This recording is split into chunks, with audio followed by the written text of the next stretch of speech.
Hello everyone, welcome to Ken studies. आज है 28 अप्रैल। Start करते हैं आज के MCQ क्वेश्चंस। आज का फर्स्ट क्वेश्चन है, विच institution released a report titled state of Global climate. आपसे पूछा जा रहा है किस संस्था ने स्टेट ऑफ ग्लोबल क्लाइमेट शीर्षक से एक रिपोर्ट जारी किया है। आपके ऑप्शंस हैं World Meteorological Organization, International Monetary Fund, World Economic Forum या यूनाइटेड नेशंस इन्वायरमेंट प्रोग्राम।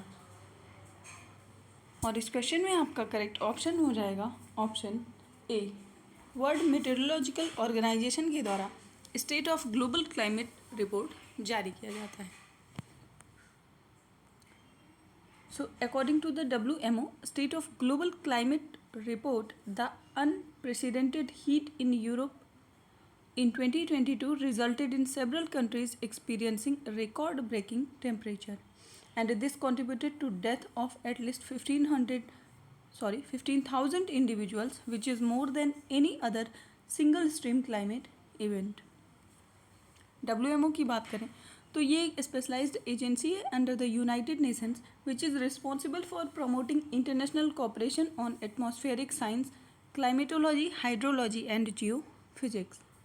बढ़ते हैं नेक्स्ट क्वेश्चन की ओर। Which country has consistently ranked first on the index of economic freedom in this year 2023। आपसे पूछा जा रहा है वर्ष 2023 में आर्थिक स्वतंत्रता सूचकांक में प्रथम स्थान पर कौन सा देश रहा है। आपके ऑप्शंस हैं चाइना, सिंगापुर, यूनाइटेड स्टेट्स या स्विट्जरलैंड। और इसमें आपका करेक्ट ऑप्शन हो जाएगा ऑप्शन बी, सिंगापुर इसमें कंसिस्टेंटली फर्स्ट रैंक पर रहा है।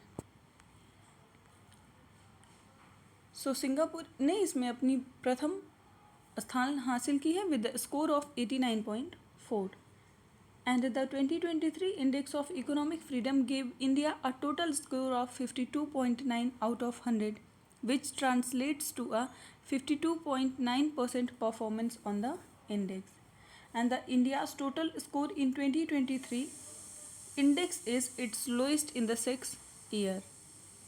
In the index, India is placed at 131 spot out of 184 nations. और इस रिपोर्ट को पब्लिश किया जाता है बाय द हेरिटेज फाउंडेशन, जो कि एक कंजर्वेटिव थिंक टैंक है USA की। The index of economic freedom की बात करें तो ये एक एनुअल रिपोर्ट है जो कि मेजर करती है level of economic freedom in countries around the world. बढ़ते हैं नेक्स्ट क्वेश्चन की ओर। What is the theme for the 2023 world intellectual property day. आपसे पूछा जा रहा है 2023 का विश्व बौद्धिक संपदा दिवस की थीम क्या है। आपके ऑप्शंस हैं women and IP accelerating innovation and creativity, protecting IP in the digital age, IP and sustainable development या IP एंड आर्टिफिशियल इंटेलिजेंस। और इस क्वेश्चन में आपका करेक्ट ऑप्शन हो जाएगा ऑप्शन ए, महिलाएं और IP त्वरित नवाचार और रचनात्मकता इसका थीम है।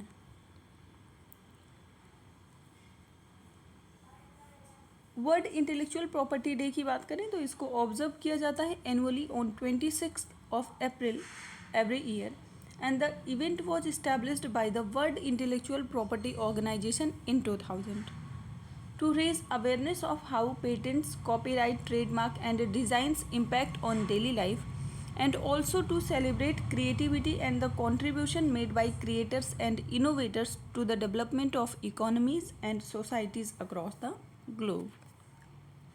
बढ़ते हैं नेक्स्ट क्वेश्चन की ओर।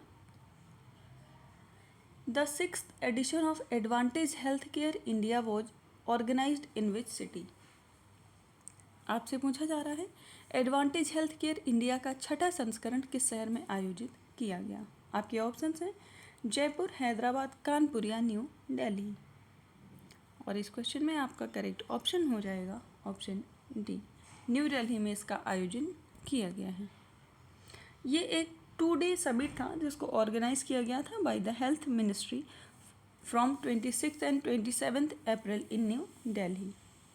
और इसमें 10 अलग अलग देशों के हेल्थ मिनिस्टर्स ने पार्टिसिपेट किया था and also more than 470 foreign delegates were participated in the event.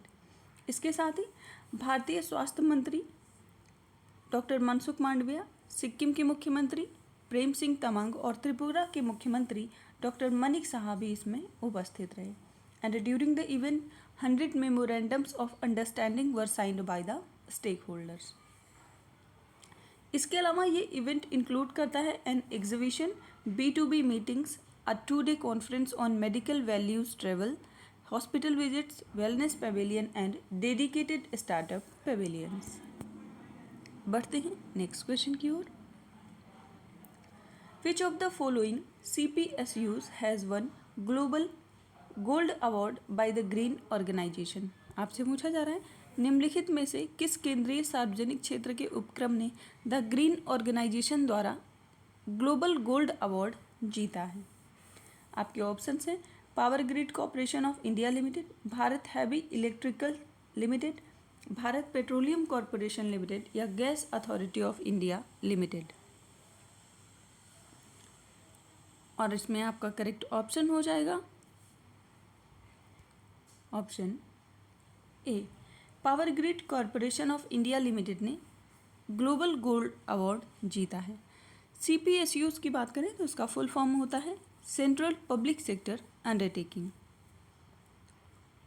इसके बारे में बात करें तो power grid corporation of India limited ने इस वर्ष ये अवार्ड जीता है by the green organization and the award provides a recognition of power grid's CSR work in 10 villages of Jaitpatna block of Kalahandi district in Odisha. And PGCIL is a Maharatna CPSU of the Ministry of Power under the Government of India and it was incorporated on 23rd October 1989।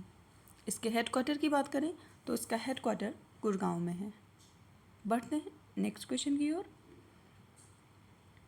How many personalities were recently awarded with the Goldman environmental prize 2023।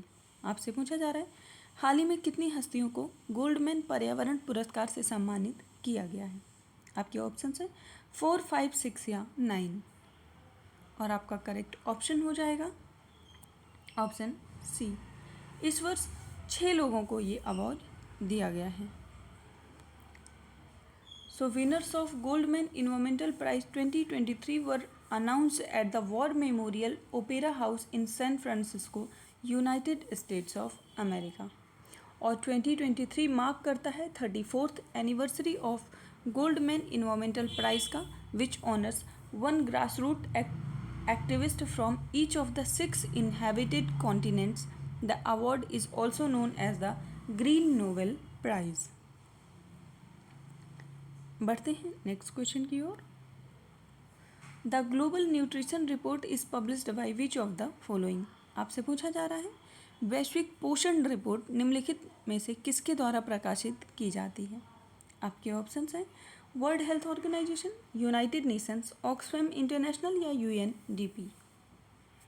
और इस question में आपका correct option हो जाएगा option ए। Global nutrition report जारी किया जाता है विश्व स्वास्थ्य संगठन के द्वारा। So the 2022 global nutrition report stronger commitments for greater actions set out the role of accountability and its ability to transform action to tackle the nutrition crisis. And it analyzes the hard work underway and emphasizes the role of every stakeholder to demonstrate why coordination is the only way we can deliver sustainable nutrition outcomes. And this report is released by World Health Organization. आज के current affair session में इतना ही। धन्यवाद।